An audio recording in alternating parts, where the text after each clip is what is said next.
Հարգանքի ու վստահության ձեռքսեղմումներով են Հայաստան դաշինքի թիմին դիմավորում Հրազդանում։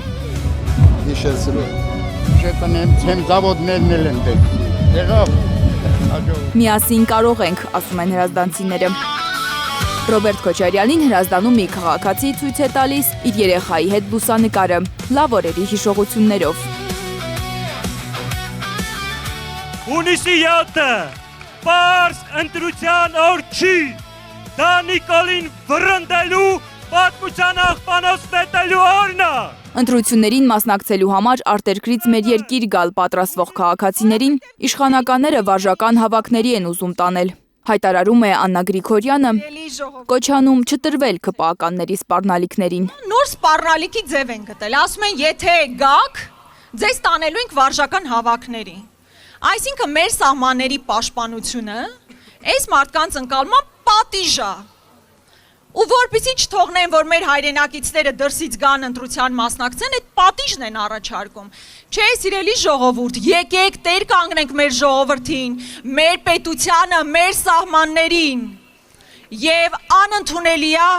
այդ տիպի խայտառակ մանիպուլյացիան եւ խայտառակ սպառնալիքները։ Տենց մեկը կար ազգային ժողովում։ Հենց մենք դուրս էին գալիս փողոցային պայքարի, ասում էին, այդ փողոցային պայքարի տղաներին ուղարկելու ենք առաջնագիծ։ Այդ տղաները առաջնագծում էին, երբ որ պատերազմ էր։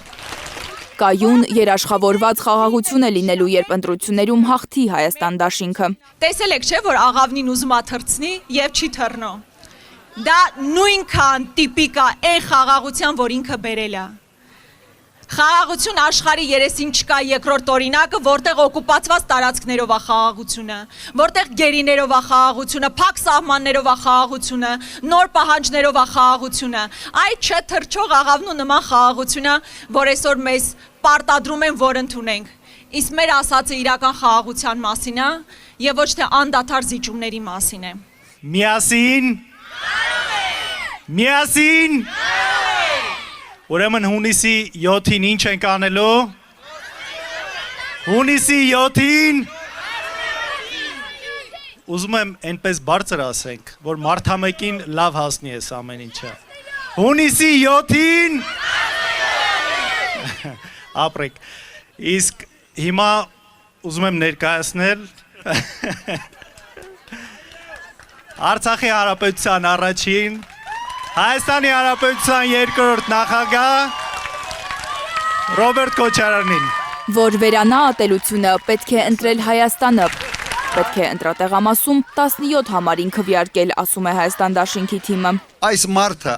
այլ կերպ ապրել չի կարող։ Նա պետք է հրահրի բախումներ, նա պետք է տարանջատի ժողովրդին, պետք է թշնամություն սրմանի, ինքը քայլող ատելություն է, քայլող թշնամանք է, քայլող պատոհաս է։ Սա ենք մենք ուզում։ Հայ ժողովրդին պետք չէ ամբողջ օրն ուտելով զբաղված ղեկավար։ Նոր եռանդով Մեզ պետք է ղեկավար, որ լավ հարաբերություններ կառուցի բոլոր պետությունների հետ, ասում է Ռոբերտ Քոչարյանը։ Ինքը գյուղատնտեսական ապրանքների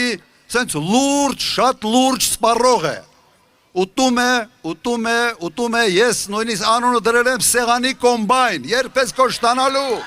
Երևի լավ խոզ է ղանձում, դա անկասկած վարպետ է։